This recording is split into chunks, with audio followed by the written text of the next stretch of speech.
Alors, ça passe pas encore.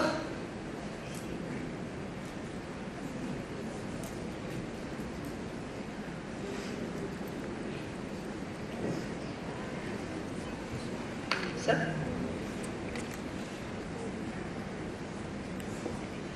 Non. Alors, là aussi, c'est une étude qui montre que ça soit donc les patients, c'est une étude où on a colligé tous les patients qui ont fait une coloscopie, qui avaient une iléite terminale, que ça soit un patient symptomatique, asymptomatique, ou bien il a fait une coloscopie parce qu'on est dans le cas d'exploration d'une anémie fériprive. Et là, on retrouve que chez les patients qui ont une iléite, seulement 5% des patients qui ont développé une maladie de Crohn. Et quels sont les facteurs justement de risque de développer une maladie de Crohn? Eh bien, ils sont là. Ce n'est pas tellement l'aspect des lésions, c'est surtout la présence de l'iléite chronique en histologie, et aussi si l'on trouve des lésions bien sûr inflammatoires de sténose. Mais sinon, c'est l'histologie qui est plus parlante, et vous allez voir, quand on parle d'histologie, ça passe pas là, s'il vous plaît.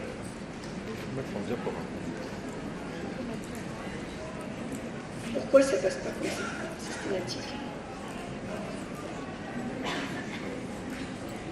Donc quand on parle d'histologie dans ce travail, ils ont répertorié tous les patients qui avaient bénéficié de biopsie sur une coloscopie qui était normale. Et là, regardez l'élément très important, c'est quand au niveau de l'histologie, et quand elle est bien faite, quand on nous dit iléite inflammatoire sévère, ou bien quand il y a des granulomes, sur un suivi de 55 mois, on a vérifié justement, sur un suivi de 5 ans et demi, il y a eu développement de maladie de Crohn chez les patients qui avaient des granulomes. Là, on peut le deviner, il est tellement rare de trouver des granulomes en histologie, donc quand on en trouve, même si l'endoscopie, il y a des lésions mineures, on se dit bientôt il fera sa maladie de Crohn, et aussi quand il y a des lésions sévères. Alors que quand il y a des lésions, une iléite aiguë légère, il n'y a pas d'évolution vers la maladie de Crohn. L'élément qu'on peut ajouter dans notre argument diagnostique vers la maladie de Crohn, c'est voir quel est le rôle des biomarqueurs.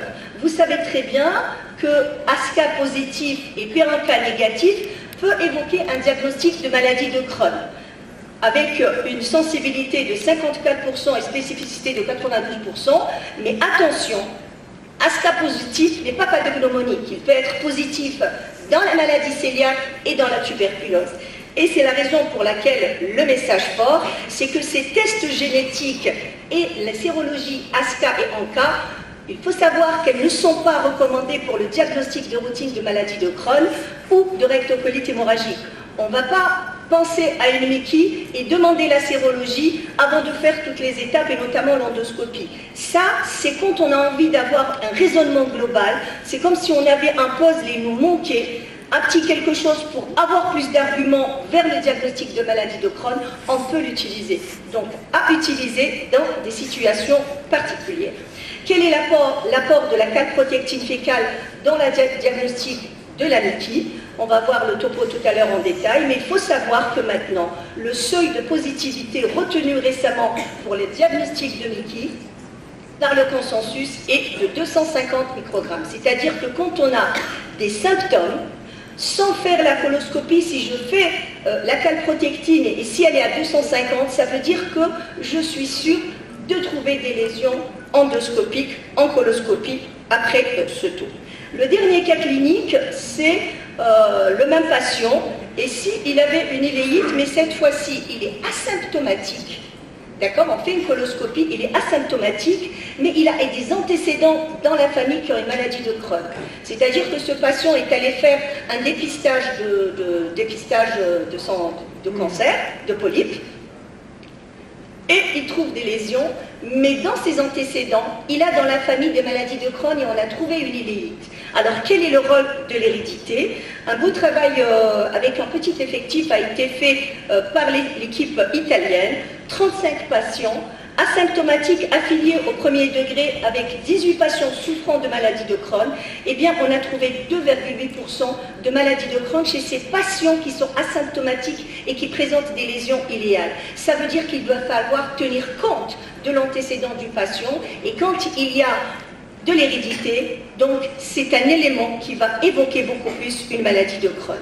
Les arguments permettant d'évoquer une maladie de Crohn et quelle exploration envisager, ça c'est juste pour vous résumer tous les cas cliniques, et ce qu'il faut en fait retenir, c'est que le caractère symptomatique, quand le patient est symptomatique, donc il faut tenir compte.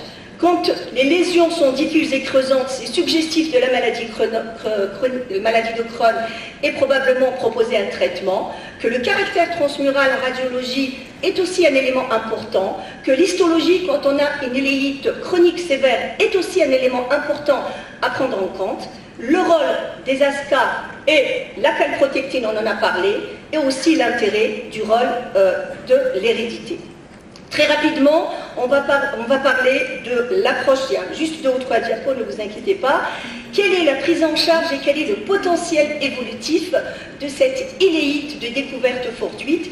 Quel est le pronostic à long terme d'une maladie de Crohn 6 en études, découverte récemment avec une atteinte vraiment minime et asymptomatique?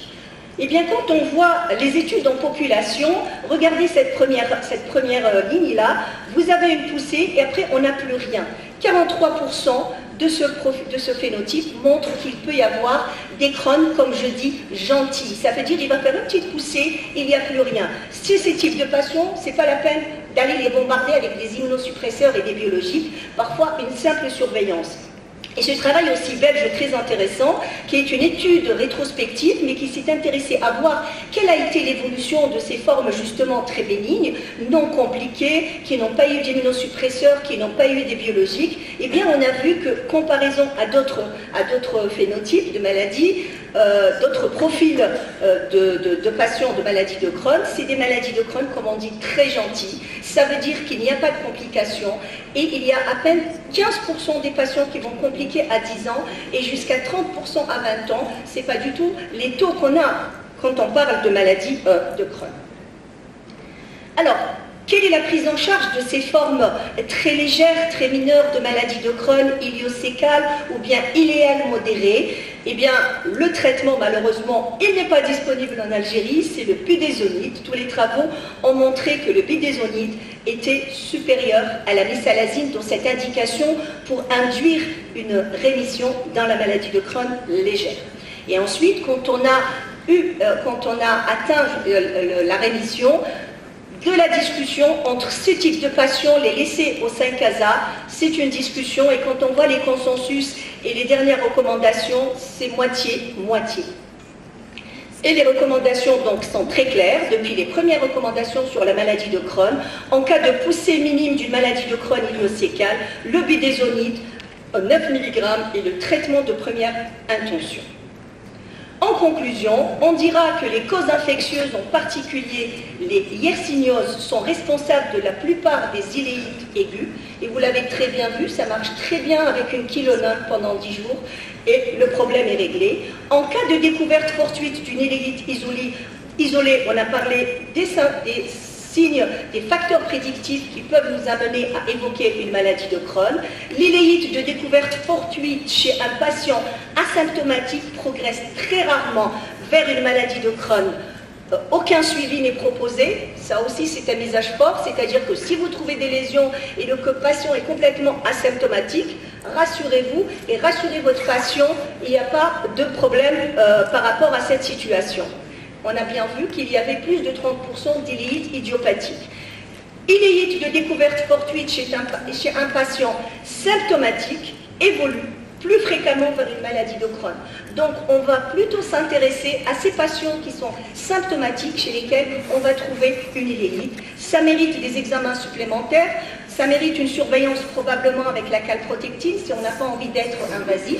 Éventuellement, après des calprotectines élevées, de la coloscopie et discuter le traitement au cas par cas en fonction donc des situations. Je vous remercie pour votre attention.